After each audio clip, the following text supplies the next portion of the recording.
Hello friends, welcome to my channel. एक new series dragon blood line के साथ हाजिर हो। तो फिर चलिए एक्सप्लेनेशन शुरू करते हैं। एपिसोड की शुरुआत में हमें पेनलोंग आइलैंड में जियांग फैमिली का सीन दिखाए जाते हैं। जियांग फैमिली की कॉन्फ्रेंस हॉल में लीडर की कुर्सी पर जियांग फैमिली के टेम्पोररी लीडर जियांग किंगहाई बैठा होता है और उसके सामने 4 लड़के खड़े होता है। तो जियांग किंगहाई चाय पीते हुए कहता है कि क्या तुम लोग जानते हो कि मैंने तुम लोगों को यहाँ पर क्यों इकट्ठा किया है। तो ये सुन के सब लोग साइलेंट होता है। इनमें से ये मोटू वाला लड़के का नाम है जियांग फेंग और ये पतलू वाले का नाम है जियांग पिंग और इसका नाम है जियांग तांगलोंग। ये जियांग किंगहाई के बेटा होता है और इस लड़के का नाम है जियांग बाओ। तो जियांग बाओ फैमिली लीडर को ग्रीट करते हुए कहता है कि आज हमारे पुराने लीडर जियांग काइफेंग का डेथ डे है। तो मुझे लगता है तो ये सुनते ही जियांग काई है अपने हाथों से चाय का कप को गिरा देता है और गुस्से में कहता है कि वो कमीना, मैं उस गद्दार की परवाह क्यों करूं। जाके सबके बता दो कि किसी को भी उसका शोक मनाने की परमिशन नहीं है। तो फैमिली लीडर का गुस्सा देख के जियांग बाओ काफी ज्यादा घबरा जाता है। तो जियांग किंगहाई अपने गुस्से को शांत करके कहता है कि जियांग फैमिली आज मेरे साथ कुछ डिस्कशन करने के लिए आएंगे, तो सब लोग रेडी रहो और कोई गलती की गुंजाइश नहीं होना चाहिए। तो सब लोग कहते हैं कि ठीक है सर, जैसा आपने कहा। फिर हमें जियांग फैमिली का ग्रेवयार्ड का सीन दिखाया जाता है। वहाँ पर हमारा हीरो जियांग टिंग बैठ के अपने फादर के लिए प्रे कर रहा होता है। उसका फादर जियांग फैमिली का पुराने लीडर जियांग काइफेंग है। तो अपने फादर की ग्रेव स्टोन के सामने आग जला के बैठा होता है और कहता है कि फादर, आपने एक टाइम पूरी दुनिया में अपना नाम रोशन किया था और खुद को जियांग फैमिली के लिए समर्पित कर दिया था और आज आपका डेथ डे है, लेकिन जियांग फैमिली में से कोई भी आपका शोक मनाने के लिए नहीं आया है। कितना दुख की बात है। और वो फूट फूट के रोते हुए कहता है कि मैं इतना अनेबल हूँ, इसके लिए सॉरी। मुझे उन लोगों ने एक्सपेल कर दिया है और अब जियांग फैमिली में मेरे कोई जगह नहीं है। मैं अपने फैमिली को फिर से प्रोस्पर बनाने की आपकी इच्छा को पूरा नहीं कर सका। मैंने हेवन में आपकी स्पिरिट को इंसल्ट किया है।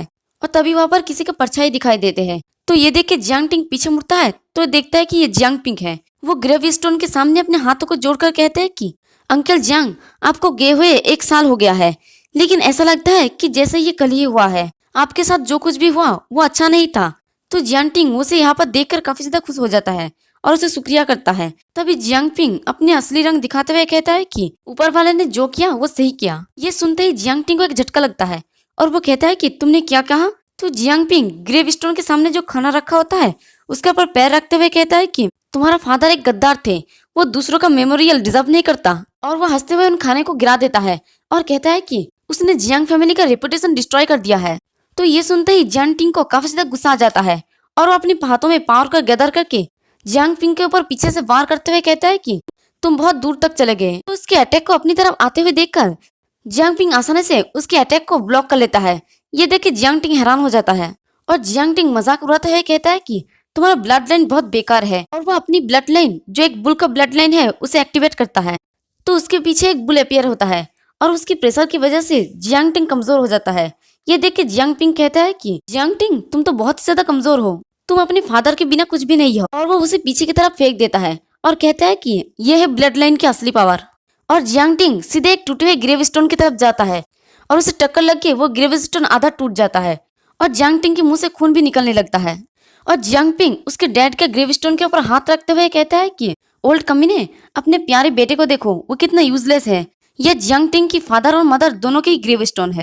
और जियांग पिंग अपने हाथों की एनर्जी को डिसअपेयर कर देता है और इधर जियांग टिंग मार खाने के बाद वहीं पर बैठा होता है। तभी जियांग पिंग उसके पास आते हुए कहता है कि वैसे जियांग टिंग, और वो उसकी गालों को पकड़ के कहता है कि जियांग फैमिली की लीडर अपने बेटी के साथ आने वाला है। और वो वहां से जाते हुए कहता है कि मुझे लगता है कि उसे तुमसे शादी करके रिग्रेट होगा। मैं तुम्हें यही सुझाव दूंगा कि तुम वहां पर ना जाओ, वरना तुम सिर्फ खुद को ह्यूमिलेट करोगे। और वो हंसते हुए वहां से चले जाते हैं और देखते हैं कि जियांग टिंग के हाथ से खून निकल रहा होता है और वो उसी टूटी हुई ग्रेव स्टोन को पकड़ के उठता है और कहता है कि मुझे जियांग फैमिली से कोई भी एक्सपेक्टेशन नहीं रखना चाहिए, मैं कितना स्टूपिड था। और वो वहां से जाते हुए कहता है कि जो हुआ सो हुआ, सब्र करने से किसी भी प्रॉब्लम सॉल्व नहीं हो सकता। और हम देखते हैं कि जियांग टिंग के खून लगने से उस ग्रेव स्टोन से एक एनर्जी अपीयर होता है और जियांग टिंग जाते हुए कहता है कि मैं जियांग फैमिली को अपने साथ बर्बाद करने के लिए खींच लूंगा। और देखते हैं कि उस ग्रेव स्टोन में सारे एनर्जी इकट्ठा हो रहा होता है और वो सीधे जियांग टिंग की तरफ बढ़ता है और वो एनर्जी एक ह्यूमन फॉर्म लेता है। और वो कहता है कि एक यंग मैन जिसके साथ नसीब ने खेला है, अगर तुम राइटियस और लॉयल हुए तो मैं तुम्हें एक रियल ड्रैगन में ट्रांसफॉर्म होने में हेल्प करूंगा।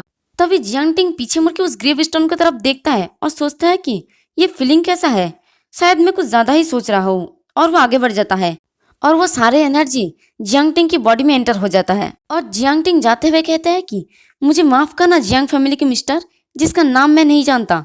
अगर मैं यहाँ जिंदा वापस आया तो मैं आपके लिए एक न्यू ग्रेवस्टोन बना दूंगा। और इसी के साथ हमारा ये वाला एपिसोड भी खत्म होता है। एक्सप्लेनेशन पसंद आई तो कमेंट करके ज़रूर बताना और वीडियो को लाइक और चैनल को सब्सक्राइब कर देना। शुक्रिया।